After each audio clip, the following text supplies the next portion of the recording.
Think about where you've really learned something important. Maybe a classroom, yeah, but perhaps it was, something less formal, like a workshop, or even just digging into something you love on your own time. Today, we're really going to dive into, well, a core learning place for almost everyone, school.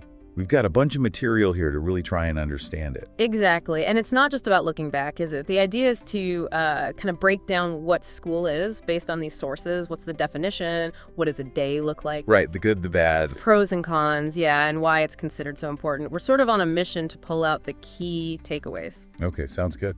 So let's start right at the beginning. How do our sources actually define school? What's the core idea?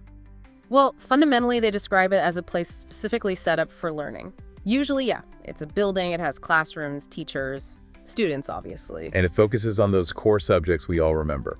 Pretty much. Things like English or language arts, math, science, history, geography. Those tend to be the main ones mentioned. But it's not just about the books and the lessons, is it? Our sources seem to suggest more. Oh, absolutely. A big emphasis is put on school as like a social training ground. It's about learning to interact, making friends, personal growth alongside the academics. It's often the first big place outside the home for that. That makes sense. And when does this whole process typically kick off, age-wise? The material generally point to around 5 or 6 years old. That seems to be the common starting point. Okay. And something interesting that comes up repeatedly is access. In a lot of countries, our sources say it's not just available, it's free and actually required by law. Compulsory, yeah. Which really highlights how important societies think it is. Exactly. It signals that value placed on basic education. And we don't just stay in one type of school. What are the different stages or levels mentioned? Right. There's a progression. It usually starts with primary school, sometimes called elementary school. Then you move on to middle school, and after that, high school. And then potentially beyond that. Yeah, for those who continue, the next steps are typically college or university. And, the materials touch on how the teaching style and what you learn changes quite a bit between those levels. It gets more complex. Okay, so that gives us a good picture of the what. Let's try and imagine it now. What does a normal school day actually involve, according to our sources? Well, the day usually starts pretty early for students. There's the whole waking up, getting ready, breakfast routine. The usual morning rush. Exactly. And getting to school varies too. Some walk, some take a bus, some get dropped off by parents. One source even talks about the sheer logistics of moving all those kids around every morning, especially in cities. I can imagine. Yeah. And once they're actually at school, what's the structure? The teaching part usually kicks off somewhere between 8 and 9 a.m. It's generally broken into periods, right? Different classes for different subjects. It's like math class. Yeah, math focusing on numbers, solving problems, then maybe English class, reading, writing, grammar, speaking. Science is always in there, learning about nature, animals, the planet, space. And PE, physical education, comes up a lot too. Getting kids moving. Exactly. Exercise, sometimes sports, teamwork. That sounds pretty packed. Is it just class after class, or are there breaks built in? Oh, definitely breaks. Recess and lunch are highlighted as really important. They're not just downtime. Right, essential downtime. Yeah, for relaxing, eating, obviously, but also just chatting with friends, socializing without structure. Some research we looked at even linked good breaks to better focus in the classes afterwards. Interesting. Okay, so the school day finishes. Then what? Often there's homework to tackle. Or maybe extracurriculars kick in, things like sports teams, music, drama club, that sort of thing. Whole range of possibilities there. Definitely. Or, some kids just head home to chill out and recharge for the next day. Finding that balance seems to be a key theme. Okay, so we've got the structure down. But let's be honest, not everyone loves school, right? Experiences differ hugely.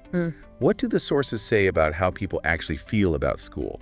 Yeah, that comes through very clearly. It's a real mix. You've got students who genuinely enjoy it, find it engaging, and then others who, find it difficult or just don't have a positive experience. What are some of the good things people mention, the positives? The social side is huge. Just being with friends every day is a major plus for a lot of students. That comes up again and again. I remember that being important. Definitely. Also, learning interesting things in certain subjects, getting involved in fun activities like art or music, maybe sports teams, and things like field trips or school events, those special occasions. Yeah, those break up the routine. Exactly. One account mentioned how joining the drama club totally boosted someone's confidence, which was unexpected. That's great. But then there's the other side. What are the common complaints or negative aspects? Waking up early, that's almost universal. Ah, yes. Definitely remember that. And then, the pressure of homework, studying for exams that causes stress for many. Some subjects are just seen as really hard or maybe not very interesting to certain students. And the rules. Yeah, having to follow rules and schedules can feel a bit restrictive for some, based on the feedback we review. It's a real mixed bag of feelings. But despite all that, do the sources generally agree that school itself is important? Overwhelmingly, yes. That's a really strong theme.